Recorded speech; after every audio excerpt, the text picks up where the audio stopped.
Hello students, आज हम new chapter पढ़ रहे हैं। लास्ट चैप्टर हमने मैट्रिक्स पढ़ा था। आज हम न्यू चैप्टर पढ़ रहे हैं डिटर्मिनेंट्स। तो डिटर्मिनेंट्स में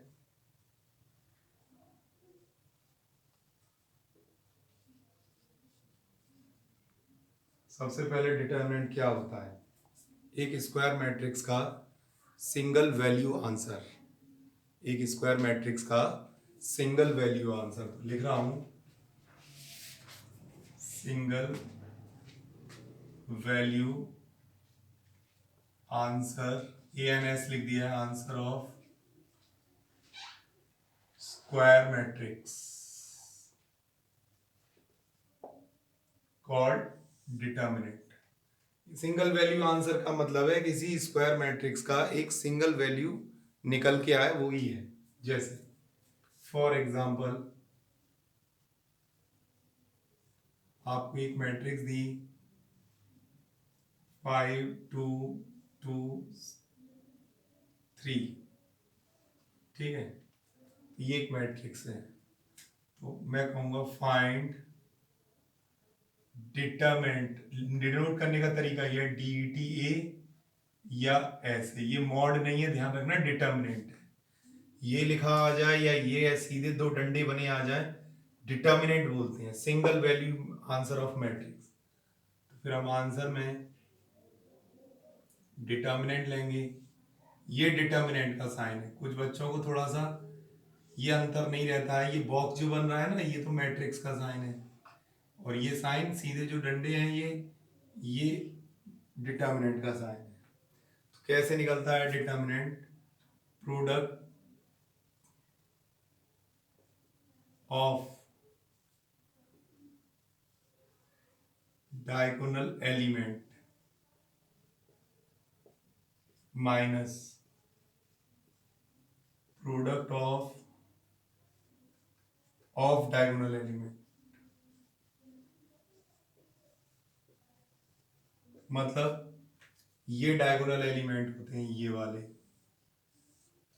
और ये जो होते हैं ये ऑफ डायगोनल एलिमेंट होते हैं, ये देख रहे हो ये वाले। तो प्रोडक्ट ऑफ डायगोनल एलिमेंट यानी कि 15 माइनस ऑफ डायगोनल एलिमेंट 4, तो 11।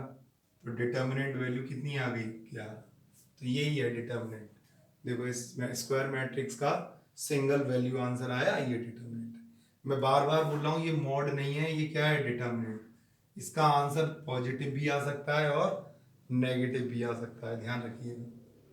अच्छा, एक और क्वेश्चन है। फॉर एग्जाम्पल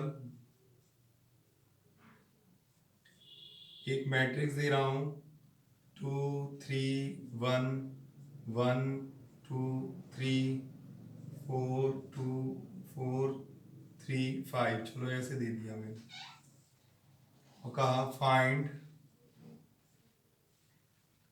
डिटर्मिनेंट ए। मैंने बोला DETA बोलेंगे या मॉड, नहीं सॉरी, डिटर्मिनेंट ए बोलेंगे, मॉड नहीं बोलेंगे।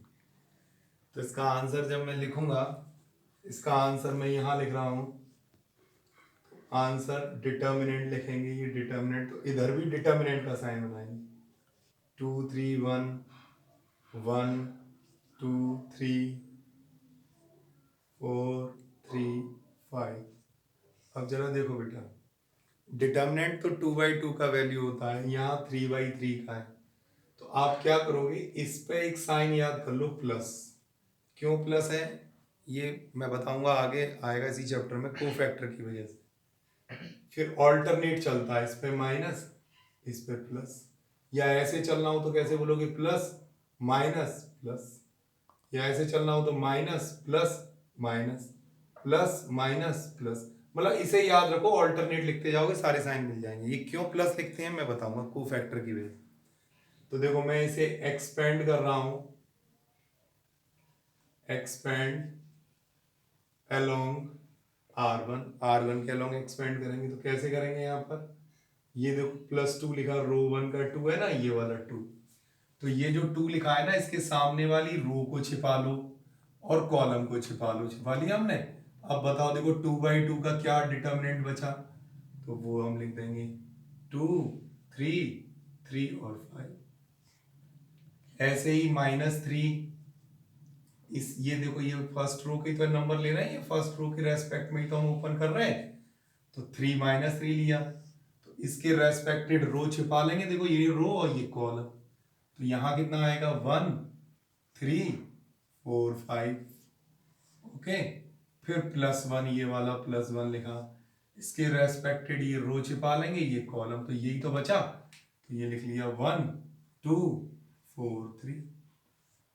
अब ये तो आसान हो गया 2/2 को सॉल्व करना, तो 2 10 माइनस 9 माइनस 3 5 माइनस 12 1 3 माइनस 8, बेटा ये आया आपके पास 10 माइनस 1 1 2, ये आया -7 + 21, ये आया -5, तो 23 माइनस 5 करेंगे तो 18 आ जाएगा, सही। ये डिटर्मिनेंट ये तो हम लोग 3/3 का भी डिटर्मिनेंट निकालना सीख गए, लेकिन 3/3 का जब डिटर्मिनेंट निकालते हैं ना, तो किसी एक रो या किसी एक कॉलम को के रेस्पेक्ट में निकालते हैं, किसी एक रो या किसी एक कॉलम के रेस्पेक्ट में निकालते हैं। जैसे मैंने रो 1 के अलोंग निकाला, इसी को मैं और ऐसे भी बोल सकता हूँ, मेथड नंबर 2, या कहूँ दूसरे तरीके से, क्या, एक्सपेंड अलोंग C1 के अलोंग डिटर्मिनेंट निकालते हैं। देखो कैसे निकालेंगे डिटर्मिनेंट है, देखो ये कॉलम है, अब ये रो तो नहीं रही, अब ये मैं रफ कर देता हूँ, रो का कोई काम ही नहीं है। अब जो भी वैल्यू निकालनी है किसके अलोंग निकालनी है, कॉलम के, कॉलम के एलिमेंट ये प्लस है ही, माइनस और प्लस, ये एलिमेंट में ध्यान रखने, +2 के बिहाफ पे ओपन करेंगे तो ये वाली रो और ये कॉलम छिपा लेंगे। देखो 2/2 का ये क्या बचा, 2 3 3 5, फिर ये -1 लेंगे, ये वाला -1, इसके रेस्पेक्टेड रो और कॉलम छिपा लेंगे, तो क्या आएगा 3 1 3 5, फिर ये +4 लेंगे, 4 के रेस्पेक्टेड ओपन करेंगे तो ये वाली रो छिपा लेंगे, ये कॉलम, यानी कि जिस एलिमेंट को हम जिसके अलोंग एक्सपेंड कर रहे हैं उसका एलिमेंट ही के रेस्पेक्टेड रो और कॉलम छिपा लेंगे।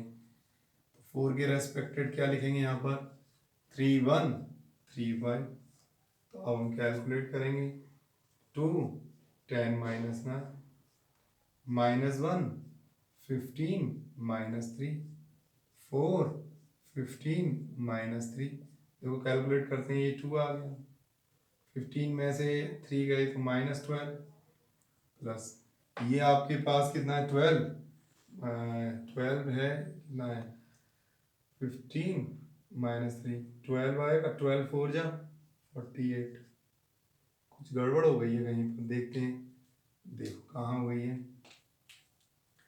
5 2 जा 10 -9, ठीक है, ठीक है, 2 के रेस्पेक्ट में रो और कॉलम लिया, 2 3 3 5, 1 के रेस्पेक्ट में लेंगे तो ये वाली रो और ये कॉलम छिपाएंगे, 3 1 3 5, फिर 4 के रेस्पेक्ट में लेंगे, क्या लेंगे, हाँ ये गलती हो गई, यहाँ 5 नहीं आएगा, यहाँ 3 आएगा, हाँ, ये सही, तो ये 9 -3, तो ये बेटा आ रहा है आपके पास 9 - 3 6 6 4 जा 36, नहीं 20, हाँ देखो थोड़ी सी गलती हो गई है बेटा, यहाँ पर देखिएगा, ये जब इस वाली रो और कॉलम को छिपाएंगे 3 1 और 2 3 आएगा, 3 1 और ये गलती हो गई है 2 3 आएगा, तो 9 - अब सही है, यहाँ पर कितना आएगा 7 7 4 जा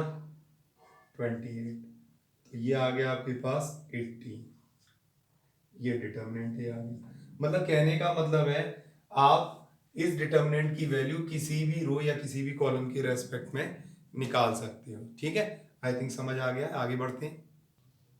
हाँ एक और क्वेश्चन ट्राई करते हैं, एक और क्वेश्चन, एक मैट्रिक्स ये है 1 -1 -2 2 3 -4 और यहाँ लिख रहे हैं -3 1 2, ठीक है।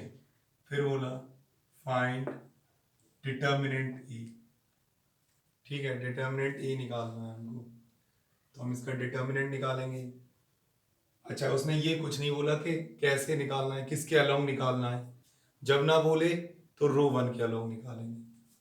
आंसर में डिटर्मिनेंट निकालेंगे, तो फिर लिख दिया मैंने डिटर्मिनेंट 1 -1 -2 2 3 -2। डिटर्मिनेंट का मतलब समझना चाहिए आपको, स्क्वायर मैट्रिक्स का सिंगल वैल्यू आंसर, ये डिटर्मिनेंट है।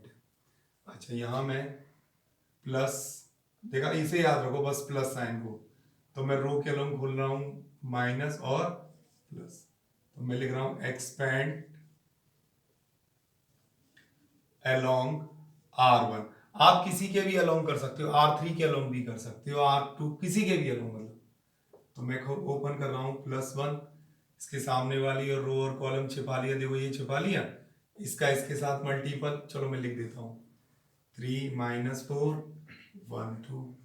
ये माइनस माइनस +1 लिखेंगे, ये +1 कैसे आया, माइनस ये और माइनस ये +1, इसके सामने वाली रो और कॉलम छिपा लेंगे 2 -4 -3 और 2, फिर -2 आएगा, क्यों, प्लस माइनस प्लस माइनस आ जाएगा, तो इसके रेस्पेक्टेड रो और कॉलम छिपा लेंगे। ये 11th क्लास में भी हमने पढ़ा है।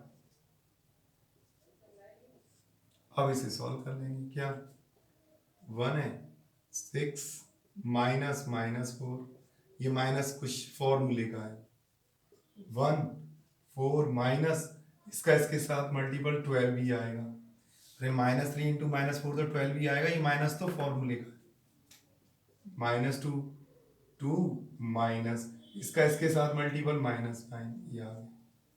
तो हम सॉल्व कर देंगे, ये 10 हो गया 10, ये -8, ठीक है, ये हो गया आपके पास माइनस का 11 हो गया, 11 2 या 22, यहाँ से यहाँ पर आ रहा है बेटा आपके पास -20, ये डिटर्मिनेंट है यहाँ, ठीक है। तो इस तरीके से हम डिटर्मिनेंट निकालते, बट आप ध्यान से देखना, मैं यहाँ एक चीज बताना चाह रहा हूँ। अगर मैं आपसे कहूँ ऑल्सो फाइंड 3a का डिटर्मिनेंट या 5a का डिटर्मिनेंट, ये बोल, तो आप क्या करेंगे, यहाँ आपको याद है ये मैट्रिक्स दिख रही है, तो 5a मैट्रिक्स निकालेंगे आप, तो 5a मैट्रिक्स होगी आपकी, 5 से मल्टीपल कर देते हैं सब में, 5 -5 -10 10 15 -20 -15 5 10, ठीक है, ये मैट्रिक्स आ गई। अब वो इसे में से एक्सपेंड कर देंगे, तो मैं थोड़ा जल्दी करूंगा, अब इसका डिटर्मिनेंट निकालूंगा, तो मैं डायरेक्ट लिख रहा हूँ प्लस माइनस और प्लस, तो मैंने सॉल्व किया 5 के रेस्पेक्ट में, तो ये रो ये कॉलम छिपा लेंगे, इसका इससे मल्टीपल 150 माइनस इसका इससे मल्टीपल माइनस प्लस हो जाएगा, ये 200 हो जाएगा। अच्छा, ये +5 होगा, इसके रेस्पेक्ट में जब ओपन करेंगे हम, तो 100 -300 आ जाएगा, देख लीजिएगा कैसे, इसका इससे मल्टीपल। अच्छा, प्लस प्लस नहीं, माइनस आएगा, -10 प्लस माइनस माइनस, इसके सामने करेंगे तो 50 माइनस माइनस इसका इससे मल्टीपल -225 होगा, तो +225 कर दिया, तो कुल मिला के ये आप देखोगे, ये आ गया आपके 250 इंटू 5, 250 इंटू 5 करेंगे, तो यहाँ पर आ रहा है 1250 प्लस ये -200 आ रहा है, -200 इंटू 5 1000, देखो 1000 आ रहा है, माइनस ये आ गया 275 इंटू 10, तो -2750, तो बेटा इसमें से ये माइनस करेंगे, या मैं टोटल मिला के 3750 हो जाएगा, ये 1250 माइनस कर देंगे, तो ये आपके पास 5 और ये 2 आ जाएगा, तो ये आ रहा है माइनस का 2500, ठीक है। आगे बढ़ रहा हूँ, तो मैं इसे क्या लिख सकता हूँ, मैं यहाँ लिख सकता हूँ 20 सॉरी 20 इंटू 20 इंटू नहीं, माइनस 5 का क्यूब, 5 का क्यूब कितना होगा 125 इंटू 20, देख लो करके आप लोग, सही है, इंटू -20 लिख दिया मैंने, ठीक है। अब 5 का क्यूब करेंगे 125 इंटू ये। अब आप जरा ध्यान से देखो मैं क्या बताना चाहता हूँ।